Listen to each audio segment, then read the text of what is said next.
Hi, we're here with the Deadcuts to talk a bit about the new album. But first, for those of you who don't know these amazing newcomers yet, please, guys, introduce yourselves and tell us a bit about the band. My name is Mark Keds, and I'm the singer and guitar player for Deadcuts. My name's Jerome Alexandre, and I'm the guitarist and backing vocalist of Deadcuts. So, how did this band get together? How did we form? Well, at the beginning of 2012, Jerome and myself, we spent New Year's, actually, 2011 going into 2012, we spent New Year's Eve together. We'd known each other for years, and neither of us drink alcohol. And so we were having a sort of very relaxed New Year's Eve, and we were teaching, I think there was talk about you were possibly going off to do some dates in Brazil, and we were playing each other, just catching up and playing each other songs that we'd been writing and stuff that we'd been recording. I can't remember that the first time I went to your flat when you were living in Barnes. It might have been the first.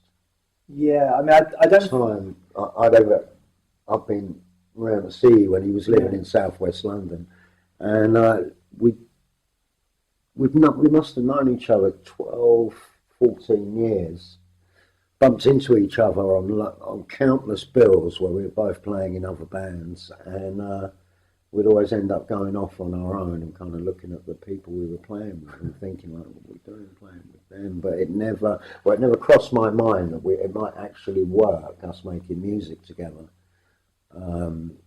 And we talked about it that New Year's Eve, and then literally we just went and booked a rehearsal with an old friend of mine, Mark McCarthy, the bass player, a studio called The Fortress in Old Street, which sadly is no more. And the first full moon of January 2012, we got together, and it worked. We tried out a couple of drummers before we got to Trevor Sharp, whose building we are talking to you from at the moment. Thank you, Trevor. Yeah, thank you, Trevor. God bless. And our studio is downstairs where we made our current album we're going to tell you about. And this actually doubles up as a venue as well. And we're going to be playing a show here at the end of June to launch the new album, Dark as the Night. And this is the stage, actually, that we're sitting on now. If you can imagine that, it will probably look very different with a nice sound system. Up there is a pulpit just out of a shot. I don't know if you can see that. There's an old pulpit with a couple of turntables. The vicar said he didn't mind. That's an authentic pulpit from 1208. Okay. This is Kontiki Studios we're in now, and it's our drummer's place, and we made the album downstairs, and that all sort of stemmed from a very sober 2011, 2012, and it was possibly it's the luckiest New Year's Eve I've ever had, because it just clicked, right, making music together. I've played since I was like 10, 11 years old. It would be Senseless Things, the first band I was in. I formed. I think me and Morgan, who now plays in Muse, we were literally 10 or 11 years old when we started the group. And in all the years I've played, I've never written with someone where it's been so instant, and it did come as a real shock. It doesn't sound that maybe it doesn't sound that would be so bizarre, but we're really, really old friends. But to have that musical connection where literally I can just come with my book of lyrics, Jerome gets the guitar out, and we're so fast. I think that's sort of been the template, hasn't it? It's been the template for Deadcuts, that we write so much material, and the fact that we're able to the fact that we were able to get set together so quickly, because we had no idea how it was going to sound. We come from both played in different sort of punk rock and roll bands, and we didn't really know how it was going to sound. Both being singers, and we didn't have any. We had no idea really what we were going to do. We just got in there, and it happened really organically. And the sounds and the textures of it just seemed to come about really fast and really quickly. And ironically now, when we get together and we write, it seems to happen even more, like literally I think it was 4 minutes the other day that we put a song together. And, you know, sometimes, you know, that's quite a rare thing, I have to add. You know, that's never happened to me in any of the bands that I was in before. You know, and like the Scuzzies was probably the most successful band I was in before this, you know, and but towards the end of that band I was looking to do something new, and this totally was perfect for me, you know, and it's been great ever since. Yeah. I did find the first thing that actually impressed me about you guys seeing you live is the chemistry between you two. Yeah. I start thinking it's got something to do with that full moon now. Yeah. Full moons, pentagrams, runes, and a whole lot. I don't know, we have different beliefs, but we're both quite spiritual people, and with the bands we looked, you know, with the full moon, we worked around the moon, and we did that early on. We worked creatively to, you know, I spend a lot of time praying and a lot of time meditating and just clearing out. For me, songwriting is having a connection to the divine, and it's a gift, and I try and live just clearing out all the clutter. And when I write with Jerome, we've found a spot, or I found a person that we can just sit down and, aside from whatever's going on out there, and it's rough times we live in, and it's quite rough times we've lived through as well as people. But it's like we've created a space where we can be creative, and it's sort of saved our lives, really. It certainly saved mine. I made a conscious decision at some point when I gave up taking drugs a few years ago that it was Beatrice Brown actually who plays on the record, but she said to me, music and art saved my life, and it really sort of struck home. I thought that's, you know, music and art is going to save, is going to be my saving grace. Which might appear obvious to some people because I've always played music to a greater or lesser success. But we spent a lot of time very early on in Deadcuts just writing, because we had no money and we could just kill time in a really beautiful way, in a really fulfilling way, you know, to get through a day and actually feel, you know, when you ain't got no money, no job, and my head can hit the pillow, and we've written like 3 great songs. It's really, really satisfying. And, you know, it's definitely kept me alive.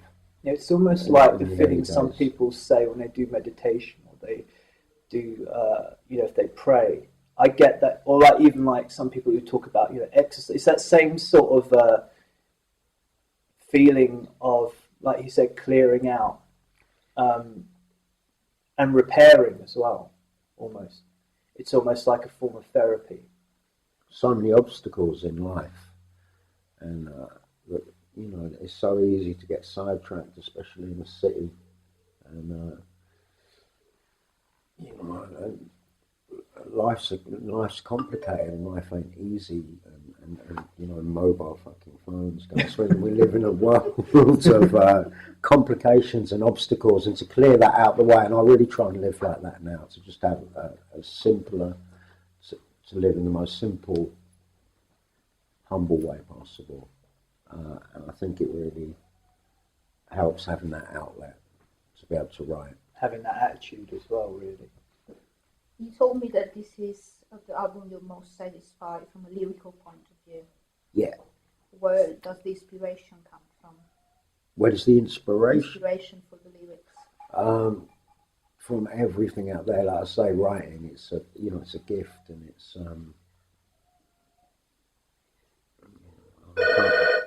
I can't tell you how grateful I am for it. And go buzzes. That will be our bassist, Mark McCarthy, arriving, I think, downstairs. I'm just glad I'm not like where does it come from? Out there, everything in life. You know, I don't write about anyone. I've no boundaries to. I write how I feel on any given moment. I write most days. I kind of like keeping a journal, and so I sort of write. What was the song out of this album that emotionally was harder to write? Hardest to write. Let's have a look at that's quite a tricky. And here's a song from the album without the song titles on, so I can actually. Well, I thought that was going to make it easier for me. To be honest, I found the writing in itself has been very therapeutic for me, very cathartic. So I wouldn't say any of it's been difficult to write. I mean, I've written about my father's suicide, or writing about the death of people that I've been very close to. But the writing itself has never been difficult. And it's strange, I can tell now this phone is just on silence. It will drive me to complete distraction. Yeah, that is Mark, he's downstairs, bless him. We're going to play some music for you in a little bit. And yeah, I wouldn't say any of it's been hard to write. And without sounding trite about it, the writing itself is the healing and the creative catharsis. How was it putting something so personal out there? Well, performing it. Yeah. Shit, I mean, I cry sometimes when we play with certain songs like DK on the record that seem to, I don't know why some lyrics more than others, depending what space I'm in, sort of hit me. I remember when I was a kid watching an interview with Jonathan Richman. He was in tears being interviewed, and he was saying, you know, and if it moves me to tears, then it's a blessing. You know what I mean? The lucky ones can cry, and I'm fortunate like that. I can cry and I can express myself. There's something about when we play Kill Desire. I don't know what it is, but it's the very last part of the song. Like all my hairs on the back of my neck stand on end, and it's almost like, I don't want this to sound pretentious, but like a supernatural experience. It's like that same vibe you get, like if you saw a ghost, or if you'd like just suddenly been shocked. You know, it's very static. It's like electricity. And I think live, a lot of bands have forgotten about this. They've forgotten how to channel that. And I feel we're really lucky because what we're channeling is so personal and so spiritual that when we get on the stage, everyone can tell that it's not faked, it's genuine. And when you're putting that level of emotion out and that level of trust with an audience, you're kind of reaching somewhere else, somewhere that's sort of all more together hidden, almost, you know. Sorry, Christina, I was just going to say, yeah, we Kill Desire. I mean, I wrote that after my grandmother died, and but that's not what always comes to mind when we play that song. You know, it's different. It's different. Different lyrics have evolved sort of over time, and they've come to mean different things for me, and I'm sure for the audience as well.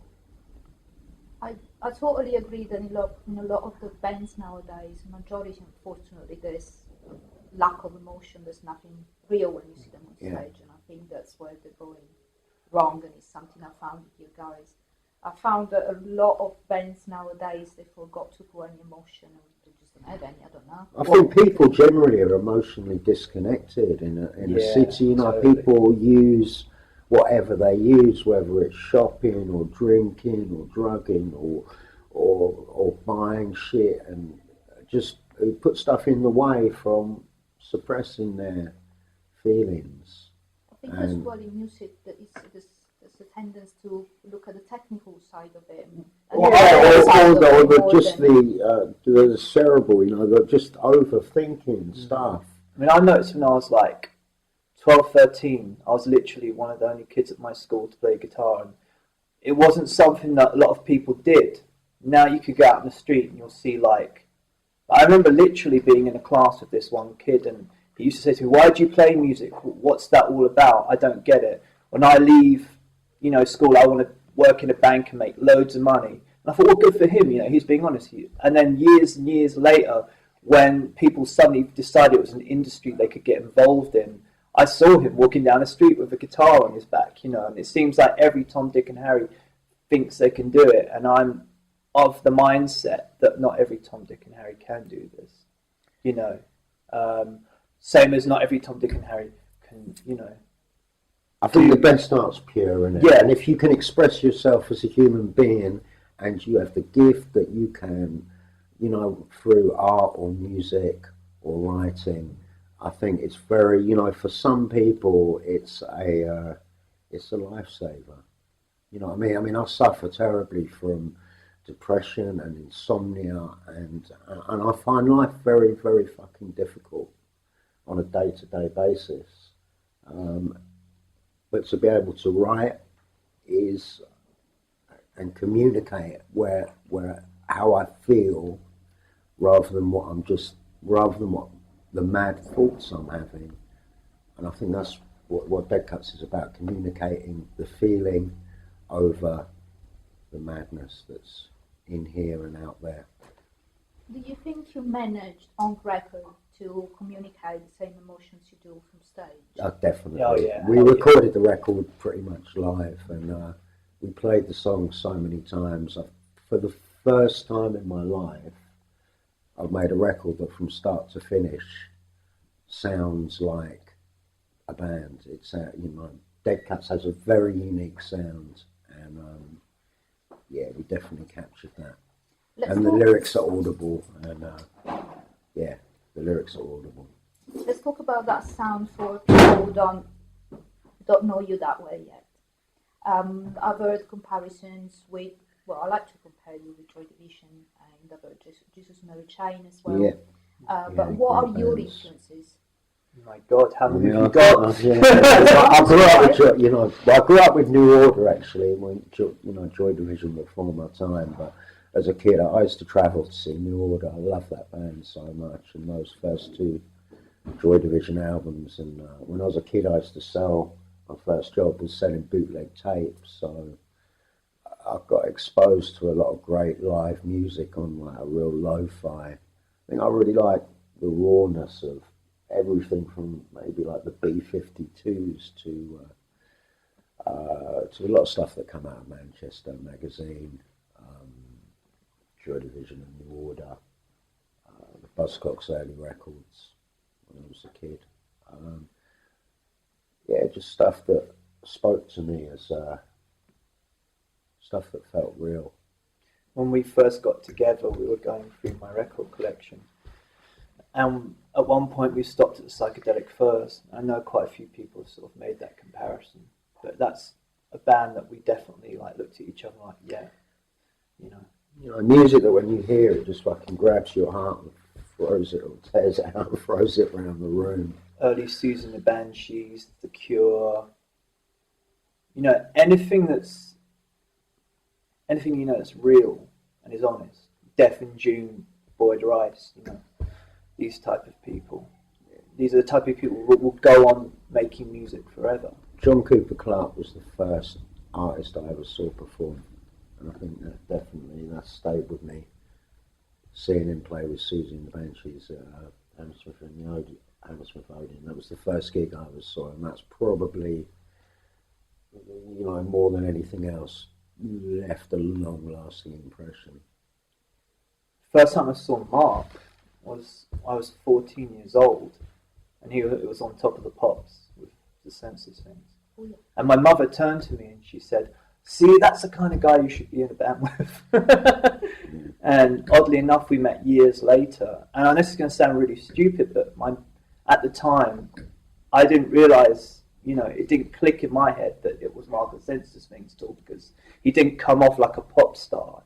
He didn't come in and give it the big one, And then, one day we just sat and we spoke about it. Okay, let's talk about this record then. Well, this record, this is a promotional copy of the forthcoming debut album, which is called Dark is the Night. It's a title that just come to me walking back down Cavill Street in Whitechapel going home one night. And it seemed to... I was really surprised actually. I had to Google it to check no one had used that Dark is the Night. I think there was an AIDS benefit record called Dark Was the Night recently. I was really surprised that that's a title wasn't used. So that's something I do with my songs actually. I check that they haven't, you know what I mean? Because I write so much stuff. The idea of copying someone else is just, I don't know, it's abhorrent to me, you know what I mean? So I was really shocked that title wasn't used. Anyway, it's a 13 track. That was quite important to us as well, having 13 songs. Esoterically, we wanted the first LP to be a 13 track album, and that will come out on Speederwax in mid-June. We started work on the follow-up to it, probably about 3/4 of the way through writing that now. It's called Summon the Witches, and I'm really hoping, God bless, all goes well, and we raise the money this summer to get that recorded and get it out for Halloween this year, because that would be fantastic to get the right time to first 2 albums out this year. Okay, and what about touring then? We're touring. We're playing Camden Rocks at the end of this month, May. The record launch party's right here. We'll be playing on this stage on the 27th of June, and that week we're also playing a very large support slot. I'm not at liberty to say who we're playing with the following weekend, and we're also doing another gig at the Macbeth as a warm-up for that. I think that's July the 3rd. We've got some gigs around the country, Worcester, Nottingham and Hull, and hopefully Newcastle and Glasgow as well, to support the release of this. Any festival slots? There's so many new ones that came out this year. There's been a few alternative ones as Yeah, well. there's been a few been talked about, but like it's in hopefully we're going to be playing at Latitude, but that is again yet to be confirmed. I think once we've got the album out and we're working on the second album, I think a few more people get to know the band, because obviously we'd love to play to is there any in particular you would like to play? So maybe we can launch an appeal. I'd like to do that Alt Fest this year. Yeah, Alt Fest looks really good actually. Yeah, what's that one on the Isle of Wight? Festival. Is it Festival? Yeah, I like that one. Yeah, they're the ones I'd go for. Festival and Alt Fest this year, and also that one in Victoria Park. Anywhere I can walk home from is always a good bet. The Field Day. I'd love to play Field Day, but that's literally in a few weeks' time. Next year, hopefully.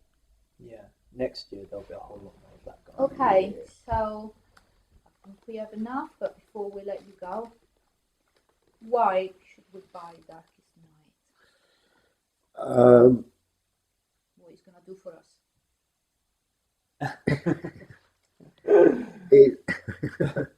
I think Darkest the Night is one of those albums that will stay with you for the rest till your dying day. It's certainly going to stay with me. It's my finest moments. The first time I've ever made an album where I've been 100% happy with the way it sounds. It's something that's killed me actually. Every band I've ever been with, I've been very, very beyond my perfectionism. I've been very unsatisfied with the sound of the record, and this, I really think that Deadcuts Dark is the Night encapsulates what I'm about as a writer and what we're collectively about as a band. And I don't think there's many records like that these days. It should sit amongst your favourites. It's well worth a tenner or whatever it is for the vinyl, £13. Well worth it. Final messages, final words of wisdom. Final words of wisdom. Oh, I don't think wisdom's really like, what we're very good at doing. Did Steve Diggle always say to me, "Don't get off the bus while it's moving, son." Lovely. Cool. Yeah. Thank Thanks, you, guys. Christina. Brilliant.